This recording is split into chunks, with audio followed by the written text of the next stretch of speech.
any rotten fruit. Hopefully they'll have some for you. When Laura was telling me that we were doing a summer of Psalms, I was super glad that I had done Old Testament with a professor who's like super into the Psalms. He has really instilled this deep love in me and a lot of our other students to understand these in ways that we hadn't before, because there's a lot of them. There's a lot of Psalms. And so we learned about how they are about life and life with God. And so they are for different seasons and for different times. And the one this week, as you saw in the end, is the psalmist asking for God to fulfill the purpose that she has for them. And so I was thinking about that and how hard that is for us to trust in God's purpose, for us to feel like we're on the path to fulfillment. I'm guilty of kind of treating my life like it's a murder mystery, kind of where I'm trying to figure out the plot, what the twist is going to be, who the real murderer is before I get killed. And so it's hard for me to trust. And I think it's easy to feel like the psalmist does, where we're asking God to please not forget us, to finish the work. And it's hard to do that when you're in the moment, when you're in your own life. It's a lot easier to hear other people's stories and to see how God has worked. One of those stories you'll find in the beginning of Genesis. You'll find it around chapter 16. It starts with Abram in the beginning, and this is the kind of the original guy, one of the early people that God has decided to work with. And God sees a lot of potential in Abram and in his life, and so makes a covenant with Abram. And part of that covenant is that Abram will be the beginning of many nations. And so that doesn't happen right away. Abram spends a lot of time in Egypt with his wife Sarai, and that's a pretty fraught time. It's very scary. Sarai and Abram are separated for a time, which is extremely difficult. And then they eventually travel through Negeb and into Bethel. But there in Bethel, they're so successful, they experience such abundance that Abram and his brother have to move away from each other so they have enough room to just even have all their stuff.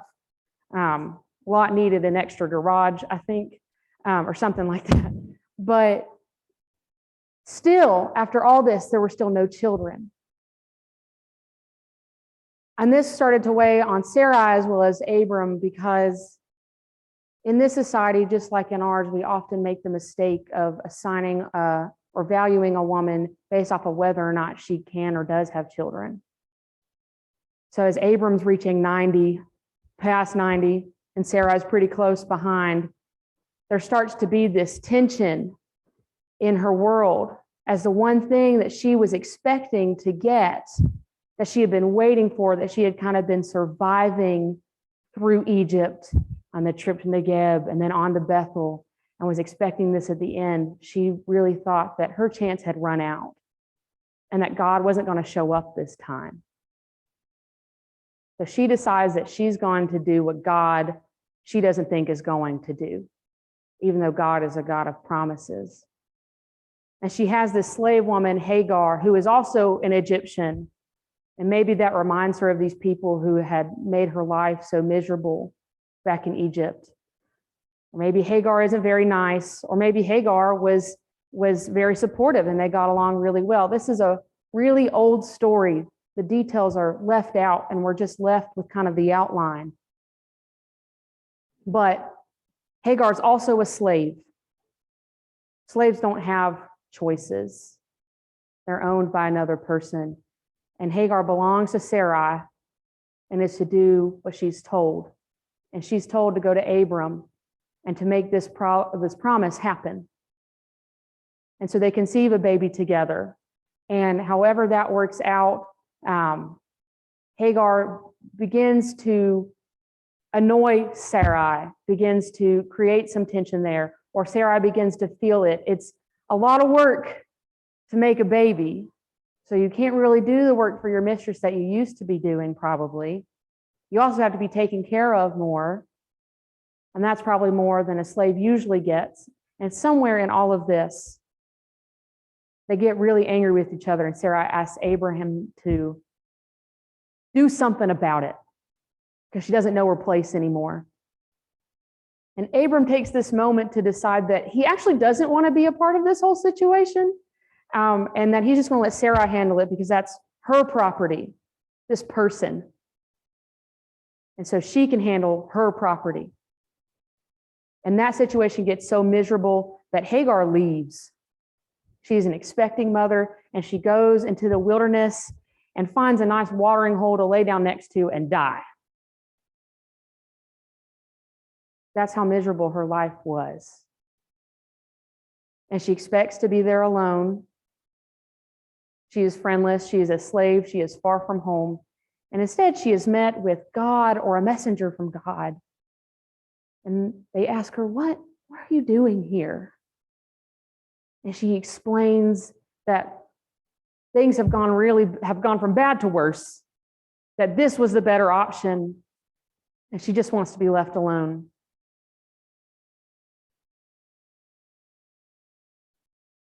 Our God is a God of promises. And so our God has a promise to keep. And it's probably very heartbroken that this is a situation that's been created because Abram and Sarah were unable to be patient or unable to be kind. So our God sees that and extends to Hagar in her sorrow, in her misery. If you go back, then your child too will also be the beginning of a nation. His name will be Ishmael. He will be a wild man, and his hand will always be against his kin. It seems like a really weird promise, I think, to say your child's going to come into this world and he's not going to get along with this family. But Hagar is a slave. She's less than a person right now. And Ishmael's family would be Abram and Sarai, who have hurt Hagar. And so this means that maybe, at least the way I read it, that Hagar doesn't have to one day be so near to Abram and Sarai anymore. It's a gift and this estrangement. And Hagar feels that love. She doesn't know this God. She's from Egypt. She has never met or interacted with our God before, and she doesn't really know how to do this whole thing, but she takes it. She goes back, but not before. She does what no one else has done before in all of time, and she names our God. She is the first person to do so. She names our God El Roi, the God who sees the lowly and is close to them. And she goes back. Because God is going to follow through on the promise to Abraham and Sarai. It doesn't really matter if you earn it. God is not really the God about earning it in the sense that we're always going to mess up. But if Hagar leaves, then there is no consequence. They get to forget all about it. And they get to pretend that their mistake never happened. And so I think maybe that's why Hagar goes back under the protection of El Roi and has her baby. And Sarai conceives Isaac, and they become Abraham and Sarah and the beginnings of a great nation.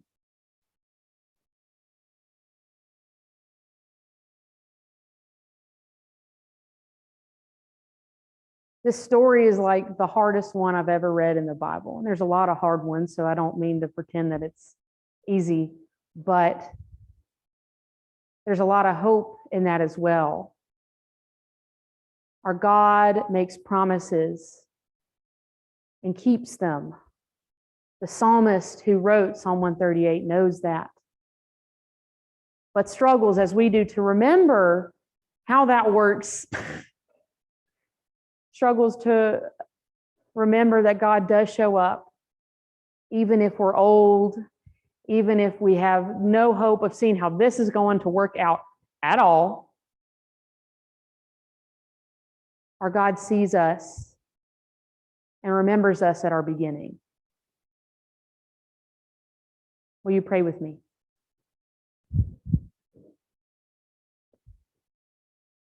I give you thanks, O Lord, with my whole heart.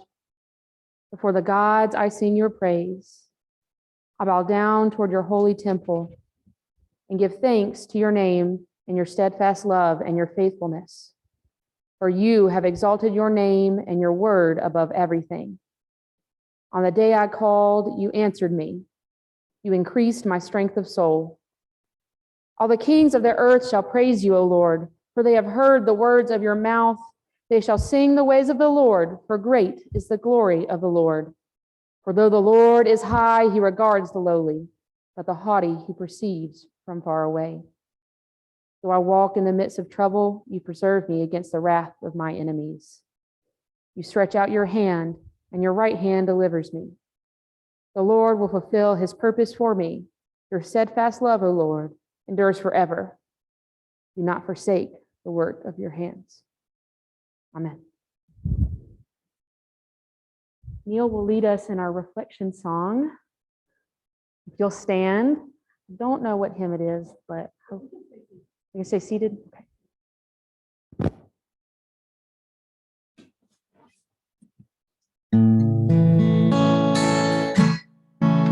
Life is easy when you're up on the mountain. You've got peace of mind like you've never known. But things change when you're down in the valley. Don't lose faith, for you're never alone. The God on the mountain is still God in the valley. When things go wrong, he'll make them right. And the God of the good times is still God in the bad times. The God of the day is still God in the night. You talk of faith when you're up on the mountain. Talk comes so easy when life's at its best. But things come now it's down in the valley of trials and temptations. That's where your faith is really put to the test. For the God on the mountain is still God in the valley.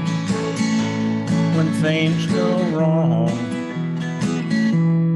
he'll make them right. And the God of the good times is still God in the bad times.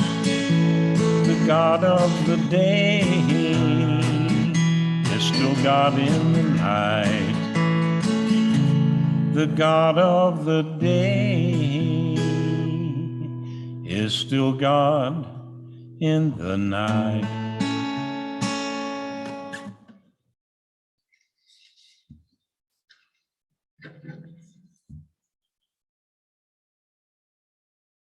Whether you find yourself on the mountain right now, maybe in that moment of remembering God's promises fulfilled, or whether you find yourself in a valley like Hagar was there in the desert, we still trust that God is with us. And so we come now to affirm our faith using the affirmation of faith that we can find in the hymnal on page 883. It's a statement of faith that comes to us from the United Church of Canada. So I invite us to say these words together, page 883 in the hymnal, or found on the screen.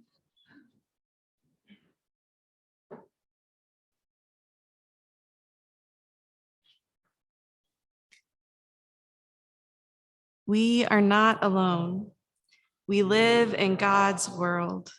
We believe in God, who has created and is creating, who has come in Jesus, the Word made flesh, to reconcile and make new, who works in us and others by the Spirit. We trust in God. We are called to be the church, to celebrate God's presence, to love and serve others, to seek justice and resist evil, to proclaim Jesus, crucified and risen, our judge and our hope. In life, in death, in life beyond death, God is with us. We are not alone. Thanks be to God. Amen. And now we take time